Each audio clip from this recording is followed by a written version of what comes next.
ఇప్పుడు మనం 2024వ సంవత్సరం జనవరి నెల 14వ తేదీ నుంచి పడితే 31వ తేదీ వరకు ద్వాదశ రాశుల్లో 7వ రాశి 6వ రాశి కన్యా రాశి వారి జ్యోతిష్యం భూత భవిష్యత్తు వర్ధమానం ఎలా ఉందో చూద్దామండి. గవ్వల శాస్త్రం చూద్దాం. 9 గవ్వలు 3 సార్లు వేసి వాటిని లెక్కబెట్టి చూద్దామండి. కన్యా రాశి వారి జాతకం ప్రయత్న యోగం బలం ఎట్లా ఉందో. ఈ గవ్వల శాస్త్రాన్ని మాత్రం లకుట ప్రశ్న శాస్త్రం అంటారు, చింతామణి శాస్త్రం అంటారు. ఈ శాస్త్రం ఇవాళ కొత్తగా నుంచి లేదండి. శాస్త్రం చాలా కాలం నుంచి ఉంది. హైందవ ధర్మంలో శివపార్వతుల కాలం నుంచి ఉంది. దైవస్థానం నుంచి, అలాగే లక్ష్మీదేవత విష్ణుమూర్తి నుంచి ఉంది. గవ్వలంటే సామాన్యం కాదండి. లక్ష్మీదేవత గవ్వలు అంటారు, విష్ణు గవ్వలు అంటారు, రేణుక ఎల్లమ్మ గవ్వలు అంటారు, సాక్షాత్తు ఆ శివుడి గవ్వలు అంటారు, సముద్ర గర్భంలో పుట్టిన గవ్వలు అంటారు, లక్ష్మీదేవి స్వరూపం అంటారు. గవ్వల శాస్త్రం చూద్దామండి. కన్యరాశి వారి పేరు మీద 3 సార్లు గవ్వలేసి వాటిని లెక్కబెట్టి కౌంట్ చేసి ఎలా ఉందో శుభయోగం అశుభయోగం 2024వ సంవత్సరం జనవరి నెల 14వ తేదీ నుంచి 31వ తేదీ సంక్రాంతి ఘడియ ఎలా ఉంది, వారి జాతకం జ్యోతిష్యం భూత భవిష్యత్తు వర్ధమానం చూద్దామండి. ముఖ్యంగా కన్యరాశి వారి పేరు మీద 5వ సంఖ్య పడ్డదండి. లక్ష్య సంఖ్య వారిది. కన్యరాశి వారి జాతకంలో చూడాలంటే రాజయోగం ఉంది వారి పేరు మీద. కూర్చుంటే రాజు, లేస్తే మంత్రి, తిరిగితే శయనాధిపతి.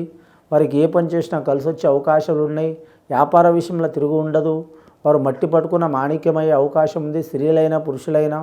ముఖ్యంగా వారి జాతకంలో చూడాలంటే మాత్రం ఈ సంక్రాంతి ఘడియలో మాత్రం వారు చాలా వరకు లక్ష్మీకళ పొంగే అవకాశం ఉందండి.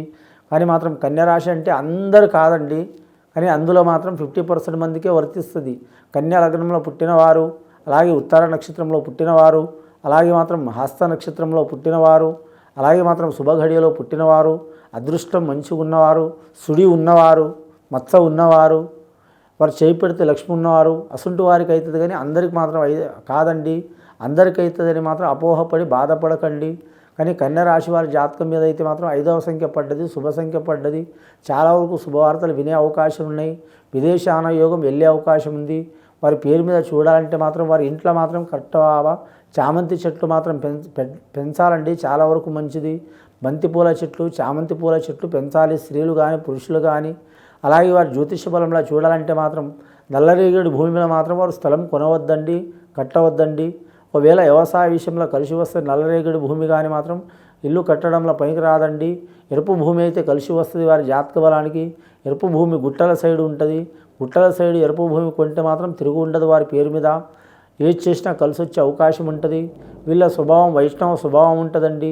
వీరి జాతకంలో చూడాలంటే మాత్రం కరెక్ట్ వీరి నోటి అంటాను ఖచ్చితంగా మాత్రం జై శ్రీమన్నారాయణ అనే వాక్యం ఉండాలి. చాలా మంచిదండి వీరి పేరు మీద. ముఖ్యంగా వీరి జాతకంలో చూడాలంటే మాత్రం. కానీ ఇంకోటి చాలామంది కొందరు అనుకుంటారు మాత్రం కంప చెట్లు పెంచొద్దు అనుకుంటారు. చాలా వరకు వీరి పేరు మీద చూడాలంటే మాత్రం ఇంటి బయట కావచ్చు, లేదా మాత్రం ఇంటి వెనక కావచ్చు, కరెక్ట్ రేగి చెట్లు పెంచాలండి. మనం రేగి పండ్లు తింటాం కదా, రేగి చెట్లు పెంచాలి, చాలా శుభప్రదం. అలాగే ఇంటి స్థానం లోపల మాత్రం అరటి చెట్లు కూడా పెంచాలండి, చాలా శుభప్రదం. లక్ష్మీకళ కలిసి వచ్చే అవకాశం ఉంటుంది. వీరు జాతకంలో చూడాలంటే వ్యవసాయం చేసేవారికైతే తిరుగు ఉండదు. నర్సరీ వారికి మాత్రం తిరుగు ఉండదు. దారిద్ర్య బాధలు తొలగిపోయే అవకాశాలు ఉంటాయి. ముఖ్యంగా మాత్రం భూమిని నమ్మిన వారు, తల్లిని నమ్మిన వారు ఎవరు చెడిపోలేదండి. భూమి వ్యాపారం చేసేవారు కూడా కలిసి వచ్చే అవకాశాలు ఉన్నాయండి. రెండవసారి గవ్వలేసి చూద్దామండి.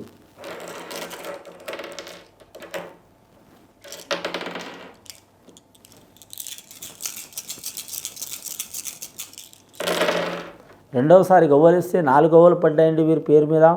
తూర్పు, పడమర, దక్షిణం, ఉత్తరం ఎటు మూల పోయినా వీరికి విజయం సాధించే అవకాశాలు ఉన్నాయి. కానీ కాకపోతే మాత్రం ఈ 4 దిక్కుల నుంచి కూడా వీరికి ఇబ్బందులు ఉంటాయండి. తూర్పున పోతే బంధువులతోని విరోధాలు వచ్చే అవకాశాలు ఉన్నాయి.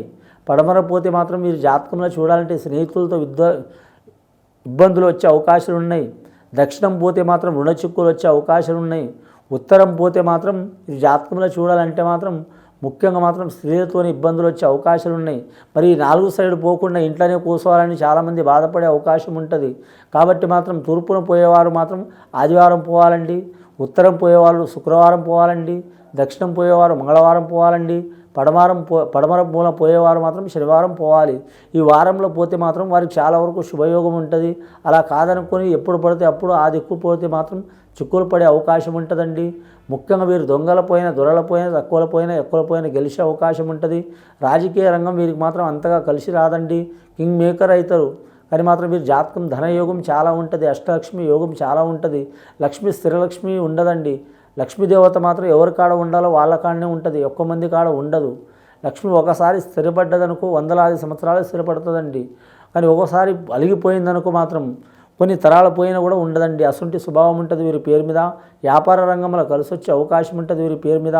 వీరు ఏ వ్యాపారం చేసినా కలిసి వస్తుందండి. ఇనుము వ్యాపారం కావచ్చు, ధన వ్యాపారం కావచ్చు, వడ్డీ వ్యాపారం కావచ్చు, వ్యవసాయ విషంది కావచ్చు, పండ్ల తోటది కావచ్చు, గృహ నిర్మాణాలది కావచ్చు, లేదా వీరి జాతకం ఎలక్ట్రానిక్ రంగం కావచ్చు. అలాగే చూడాలంటే మాత్రం వీరి పేరు మీద ఆహార పదార్థాల వ్యాపారం కావచ్చు, వస్త్ర వ్యాపారం కావచ్చు, ఫ్యాషన్ రంగం వ్యాపారం కావచ్చు. అలాగే ఇప్పుడు వ్యాపారాలు చెప్పాలంటే కొన్ని కోట్ల రకాల వ్యాపారాలు ఉన్నాయండి. షేర్ మార్కెట్ రంగంలో కూడా కలిసి వస్తుంది, స్టాక్ మార్కెట్ రంగంలో కూడా కలిసి వస్తుంది. అలాగే వీరి పేరు మీద చూడాలంటే మాత్రం అంశబలం మంచిగా ఉంది. గంగామాత దేవత సహకారం ఉంటుంది. వీరి జాతకానికి మాత్రం వీరు ఎవరికి పూజ చేసినా చేయకపోయినా మాత్రం ఖచ్చితంగా మాత్రం జై శ్రీమన్నారాయణకి మాత్రం నమ్మాలండి. వెంకటేశ్వర స్వామి, ఏడుకొండల స్వామికి నమ్మాలి, చాలా వరకు మంచిది. వీలైతే మాత్రం భద్రాచలం రామాలయం వెళ్ళి రావాలండి. వెళ్ళి వస్తే చాలా మంచిది. వీరి పేరు మీద శుభయోగం కలిసి వచ్చే అవకాశం ఉంది. వీరి జాతకంలో చూడాలంటే కానీ అన్నదానం చేయాలి, అలాగే వస్త్రదానం చేయాలి, చాలా మంచిది. 9 గవ్వలు పడ్డాయండి. మూడవసారి గవ్వలేసి చూద్దాం. ఫస్ట్ 5 గవ్వలు పడ్డాయి, రెండవసారి 2 గవ్వలు, 4 గవ్వలు పడ్డాయి, 9 గవ్వలండి. మూడవసారి చూద్దాం.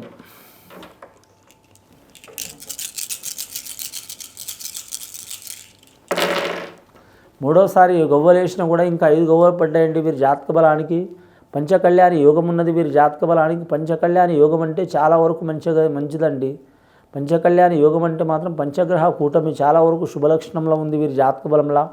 వీరి జాతక బల ఆదాయం ఖర్చు సరి సమానం ఉంటుంది. సాయం చేసేవారు నలుగురైనా, ఇబ్బందులు పెట్టేవారు ఎంతమంది ఉన్నా ఎవరు ఇబ్బంది పెట్టినా ఏం కాదు.